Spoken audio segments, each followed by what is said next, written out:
جی بسم اللہ الرحمن الرحیم، السلام علیکم۔ امید ہے آپ لوگ خیریت سے ہوں گے۔ آج کچھ اہم موضوعات کے اوپر آپ سے بات کرنی ہے۔ ایک تو عمران خان صاحب کے بہت قریبی ساتھی ان کے پرنسپل سیکرٹری اعظم خان صاحب لاپتہ ہو گئے ہیں۔ ان کا لاپتہ ہونا اس وقت پہ اس پہ بات کریں گے، اور دوسری طرف انتخابات سے قبل جو ہے وہ بہت اہم قانون سازی ہوئی ہے۔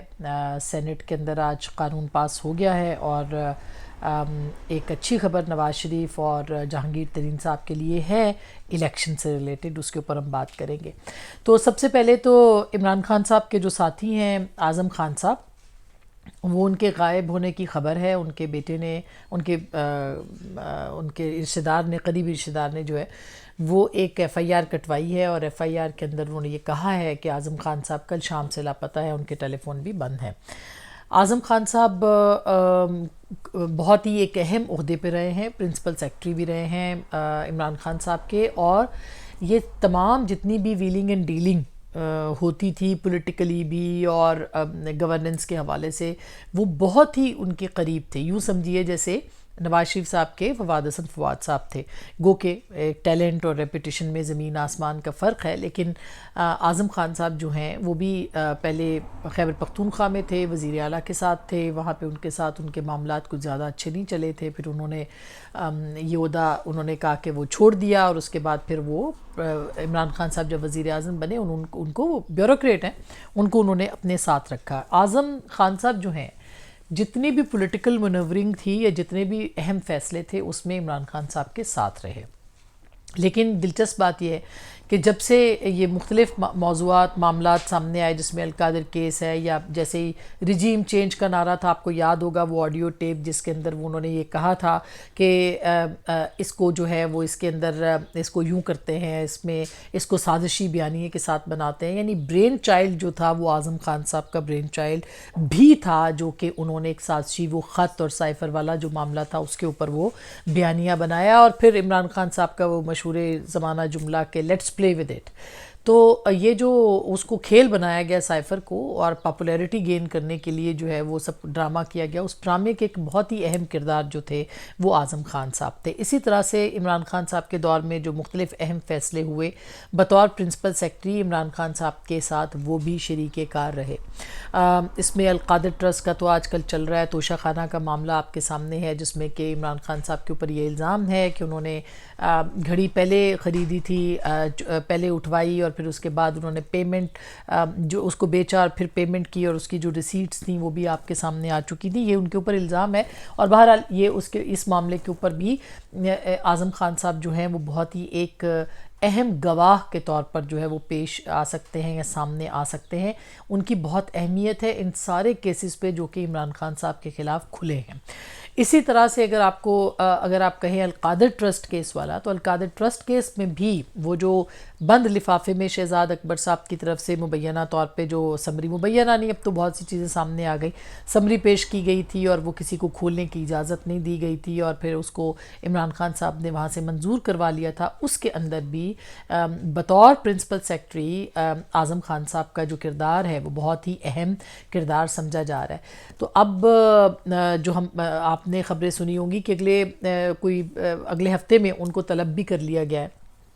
مختلف کیسز کے اندر، اور خاص کر کے جو ہے وہ ان کو القادر ٹرسٹ کے اندر بھی پیش ہونا تھا، شاید 20 جون کو یا 22 جون کو، اور ان کو اپنی جو گواہی تھی وہ ریکارڈ کرنی تھی، لیکن اس سے پہلے کل کی تاریخ میں جو ہے وہ اعظم خان صاحب لاپتہ ہو گئے ہیں۔ اب یہ دیکھنا بھی باقی ہے کہ وہ لاپتہ ہوئے ہیں، لاپتہ کیے گئے ہیں، یا وہ جان بوجھ کے کہیں چھپ گئے ہیں، لیکن بہرحال چونکہ یہ بہت قبل از وقت ہوگا کوئی بھی بات کہنا، لیکن یہ ایک بہت ہی اہم پوائنٹ ہے، نقطہ ہے کہ اب ایک اہم کیس کی سماعت کے لیے عمران خان صاحب اور بشرا بی بی جو ہیں، بشرا بیگم، ان کے خلاف ایک کیس ہے، اور اس کیس کے اندر جو سب سے اہم اور بڑی گواہی ہوگی وہ عمران خان صاحب کے پرنسپل سیکرٹری اعظم خان صاحب کی ہوگی۔ تو اب دیکھنا یہی ہے کہ کیا اس گواہی کو ایوائڈ کرنے کے لیے یہ لاپتہ ہوئے ہیں یا لاپتہ کیے گئے ہیں تاکہ ان کو انفلوئنس کیا جائے. ان کو تحقیقاتی کمیٹی کے سامنے 19 جون کو جو ہے وہ ان کو سامنے آنا تھا, اور ان کو یہ بھی کہا گیا تھا کہ وہ تمام جو کیس ہے عمران خان صاحب کے خلاف اس کی وہ پوری فائلز جو ہیں, دستاویزات ہیں, وہ بھی ساتھ لے کے آئیں, اور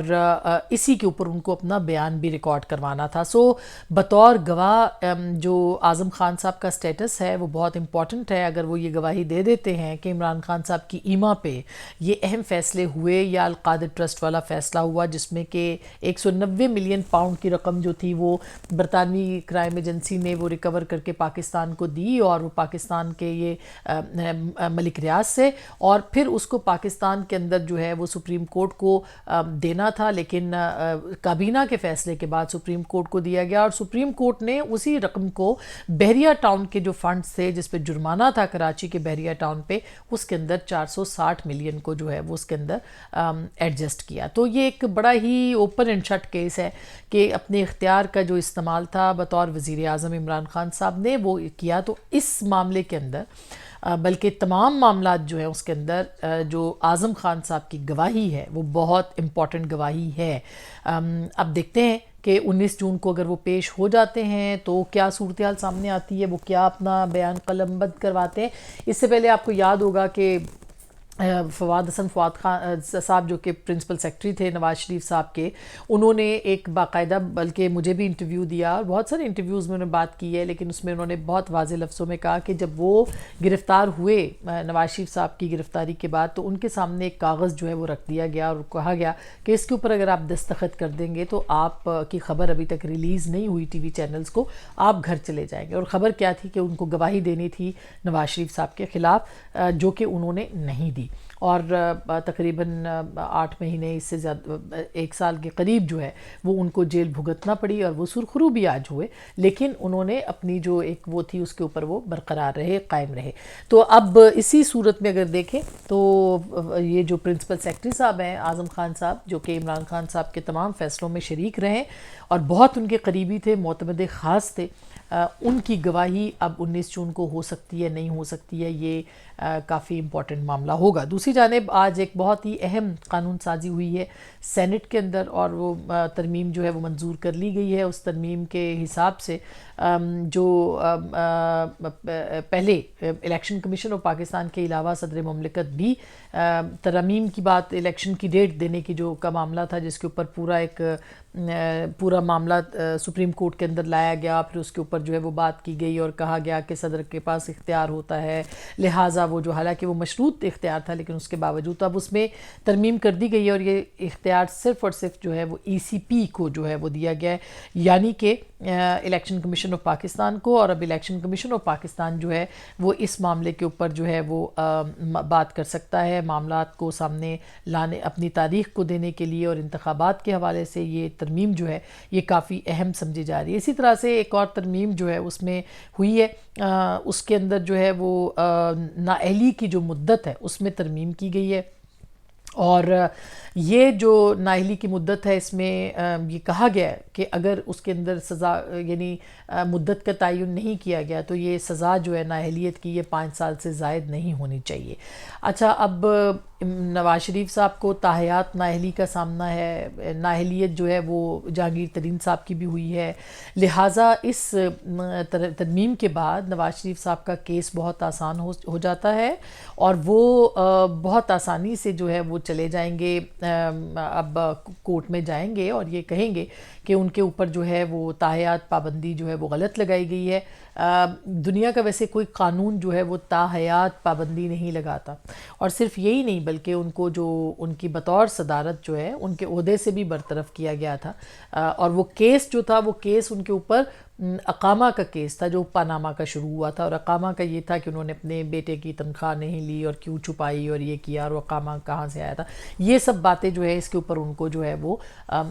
برطرف کیا گیا تھا, بطور وزیر اعظم ان کو مستعفی ہونا پڑا تھا. اور اب ایسے لگتا ہے کہ اس ترمیم کے بعد ظاہر ہے کہ وہ کورٹ میں جا سکتے ہیں, اور اس بات کا امکان بہت زیادہ ہے کہ نواز شریف صاحب جو ہیں ان کو اجازت ملے اور وہ وطن واپس بھی آئیں اور واپس آ کے جو ہے وہ اپنے معاملات کو پولیٹیکلی اپنی پارٹی کو بھی دیکھیں. اور پارٹی کو دیکھنے کی جہاں تک بات ہے تو آج آپ نے دیکھا ہے کہ شہباز شریف صاحب بلا مقابلہ صدر منتخب ہو گئے ہیں اور مریم نواز صاحبہ چیف آرگنائزر ہو گئی ہیں. مریم جنرل سیکرٹری ہو گئے ہیں اپنے احسن اقبال صاحب. سب اچھی بات ہے, مقابلہ تو شاید اس طرح دیکھنے کو نہیں ملا.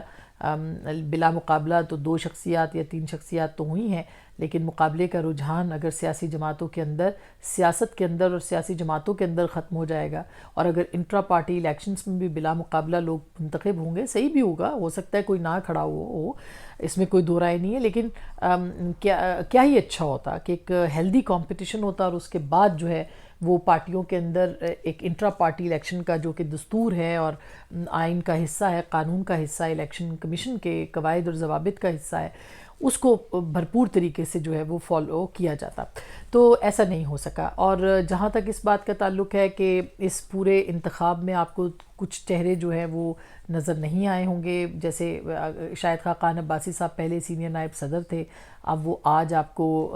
کسی بھی عہدے پہ کم از کم میری اطلاع میں ابھی تک نہیں آئے جب تک میں ریکارڈ کر رہی ہوں, کیونکہ خبر ابھی آئی ہے, تو وہ کہیں پہ بھی نظر نہیں آئے ہیں. یہ پاکستان مسلم لیگ نواز کے لیے ایک بہت بڑا سیٹ بیک ہوگا کہ ایک فارمر پرائم منسٹر جن کا کہ ایک بہت رول ہے اپنی جماعت کے لیے بھی, اور ایک ان کا کسی بھی طرح سے پارٹی کی اس میں پوزیشننگ میں یا ان کی جو عہدے ہیں ان کے اندر نہ آنا بہت سارے سوالات کو جنم دیتا ہے. بہرحال اب الیکشنز کا دورہ ہے, یہ وہ ترامیم ہیں جو کہ بہت عرصے سے